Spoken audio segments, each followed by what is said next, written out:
നമസ്കാരം, എല്ലാവർക്കും ഹിസ്റ്റോറിയിലേക്ക് സ്വാഗതം. ആദ്യമായി ഈ വീഡിയോ കാണുന്നവർ സബ്സ്ക്രൈബ് ചെയ്യുക, ബെൽ ഐക്കൺ അമർത്തുക.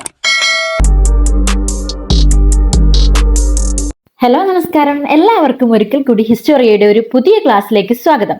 ഇന്നത്തെ ക്ലാസ്സിൽ നമ്മൾ പഠിക്കാനായിട്ട് പോകുന്നത് മുഗൾ ചിത്രകലയുടെ രാജകുമാരന്റെ കഥയാണ്. കേട്ടിട്ടുണ്ടാവില്ലേ നിങ്ങൾ ജഹാംഗീറിനെ കുറിച്ച്? മുഗൾ ചിത്രകല അതിന്റെ പാരമ്യത്തിലെത്തുന്നത് ജഹാംഗീറിന്റെ കാലഘട്ടത്തിലാണ്. അതുമായി ബന്ധപ്പെട്ട കുറച്ച് കാര്യങ്ങളാണ് നമ്മൾ ഇന്നത്തെ ക്ലാസ്സിൽ പഠിക്കാനായിട്ട് പോകുന്നത്. എല്ലാവരും റെഡിയല്ലേ? ജഹാംഗീർ 1605 മുതൽ 1627 വരെയാണ് ജഹാംഗീറിന്റെ ഭരണകാലഘട്ടം എന്ന് പറയുന്നത്. അക്ബറിന്റെ മരണശേഷം മകനായ ജഹാംഗീർ 1605 ചക്രവർത്തിയായി. അപ്പോ 1605 അക്ബർ ചക്രവർത്തി മരിക്കുന്നത്. അതിനുശേഷം അടുത്ത ചക്രവർത്തിയായി അവരോധിക്കപ്പെടുന്നത് ആരാണ്? ജഹാംഗീറാണ്. വർഷം മറന്നു പോകരുത്, 1605. ഒരു നല്ല വായനക്കാരനായിരുന്ന ജഹാംഗീർ സാഹിത്യത്തിൽ നല്ല അഭിരുചിയുള്ള ഒരു വ്യക്തിയായിരുന്നു. ജഹാംഗീറിന്റെ പ്രിയ പത്നിയാണ് നൂർജഹാൻ. കേട്ടിട്ടില്ലേ നിങ്ങൾ നൂർജഹാനെ കുറിച്ച്? നൂർജഹാൻ എന്ന് പറയുന്ന പദത്തിന്റെ അർത്ഥം എന്താണെന്ന് അറിയോ? ലോകത്തിന്റെ വെളിച്ചം എന്നാണ് നൂർജഹാൻ എന്ന് പറയുന്ന പദത്തിന്റെ അർത്ഥം. മുഗൾ സാമ്രാജ്യത്തിന്റെ കീർത്തി ലോകമെങ്ങും അറിഞ്ഞത് ജഹാംഗീറിന്റെ കാലത്താണ്. അപ്പോ ഇന്ത്യയിൽ മാത്രമല്ല, ലോകത്തിന്റെ വിവിധ ഭാഗങ്ങളിൽ ഇങ്ങനെയൊരു സാമ്രാജ്യത്തെ കുറിച്ച് അറിവുണ്ടാകുന്നത് ഏത് കാലഘട്ടത്തിലാണ്? ജഹാംഗീറിന്റെ കാലഘട്ടത്തിലാണ്. Sir Thomas raw, William Hawkins എന്നീ ഇംഗ്ലീഷ് നയതന്ത്ര പ്രതിനിധികൾ ഇന്ത്യ സന്ദർശിക്കുന്നതും ജഹാംഗീറിന്റെ കാലഘട്ടത്തിലാണ്. മറന്നുപോകരുത്, സർ തോമസ് റോ അതുപോലെ വില്യം ഹോക്കിങ്സ് രണ്ടുപേരും ഇംഗ്ലീഷ് നയതന്ത്ര പ്രതിനിധികളാണ്. ഇവർ രണ്ടുപേരും ഇന്ത്യ സന്ദർശിക്കുന്നത് മുഗൾ ചക്രവർത്തിയായിട്ടുള്ള ജഹാംഗീറിന്റെ കാലഘട്ടത്തിലാണ്. 1569 ഫത്തേപൂർ സിക്രിയിൽ വെച്ചാണ് ജഹാംഗീർ ജനിച്ചത്. ഫത്തേപൂർ സിക്രി ആരാണ് പണി കഴിപ്പിച്ചത് എന്ന് നമ്മൾ കഴിഞ്ഞ ക്ലാസ്സിൽ പഠിച്ചിട്ടുണ്ടായിരുന്നു അല്ലെ? ഓർമ്മയുണ്ടാവും. ആരാണ്? അക്ബർ ആയിരുന്നു അല്ലെ? അപ്പൊ ആ ഫത്തേപൂർ സിക്രിയിൽ വെച്ചാണ് 1569 ജഹാംഗീർ ജനിക്കുന്നത്. അദ്ദേഹത്തിന്റെ ആദ്യകാല നാമം സലീം എന്നായിരുന്നു. ആവലാതി ചങ്ങല നിർമ്മിച്ച മുഗൾ രാജകുമാരനാണ് ജഹാംഗീർ എന്ന് പറയുന്നത്. മറന്നു പോകരുത്, ആവലാതി ചങ്ങല നിർമ്മിച്ച മുഗൾ ചക്രവർത്തി ജഹാംഗീർ. അത് പിന്നീട് വേറൊരു ചക്രവർത്തി നിർത്തലാക്കുന്നുണ്ട്, അതുകൊണ്ട് അത് മാറിപ്പോവാതിരിക്കാൻ ശ്രമിക്കുക. ആവലാതി ചങ്ങല നിർമ്മിച്ചത് ജഹാംഗീറാണ്. 5ാമത്തെ സിഖ് ഗുരുവായിട്ടുള്ള അർജുൻ ദേവിനെ വധിച്ചത് ജഹാംഗീറാണ്. അതും ഇമ്പോർട്ടന്റ് ആയിട്ടുള്ള ഒരു ഫാക്റ്റ് ആണ്. 5ാമത്തെ സിഖ് ഗുരുവായിട്ടുള്ള അർജുൻ ദേവിനെ വധിച്ച മുഗൾ ചക്രവർത്തി ആരാണെന്ന് ചോദിച്ചാൽ അതിന് ഉത്തരം എന്താണ്? ജഹാംഗീറാണ്.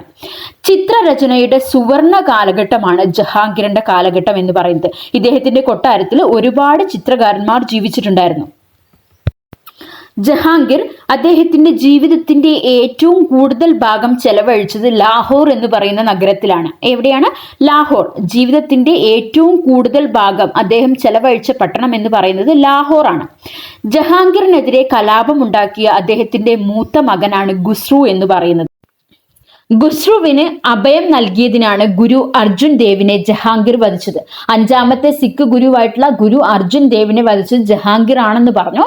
അതെന്തിനു വേണ്ടിയാണെന്ന് ചോദിച്ചിട്ടുണ്ടെങ്കിൽ ഖുസ്രു എന്ന് പറയുന്ന അദ്ദേഹത്തിന്റെ മൂത്ത മകന് അഭയം നൽകിയതിനാണ് അദ്ദേഹത്തെ വധിച്ചത്. ഇനി ജഹാംഗീറിന്റെ ഓർമ്മക്കുറിപ്പാണ് തസൂക്കി ജഹാംഗീരി എന്ന് പറയുന്നത്. ഇത് നമ്മൾ ബാബറിനെ കുറിച്ച് പഠിച്ചപ്പോൾ പറഞ്ഞിട്ടുണ്ടായിരുന്നു. ആത്മകഥ എഴുതിയിട്ടുള്ള രണ്ട് മുഗൾ രാജാക്കന്മാരാണുള്ളത്. ഒന്ന് ബാബറും അതുപോലെ ജഹാംഗീറും.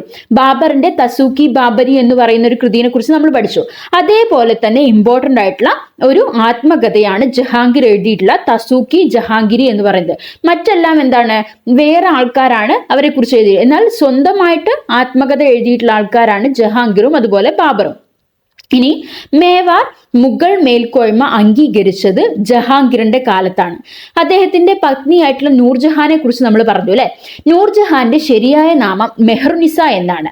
നൂർജഹാന്റെ പിതാവാണ് മിർസ ഗിയാസ് ബെഗ്. പക്ഷെ അദ്ദേഹം ചരിത്രത്തിൽ അറിയപ്പെടുന്നത് മറ്റൊരു പേരിലാണ്. അത് നിങ്ങൾ കേട്ട് കാണും ചിലപ്പോ, ഇത്തിമാത്തുൽ ദൗള എന്ന് പറയുന്ന പേരില്. അത് മാറിപ്പോരുത്.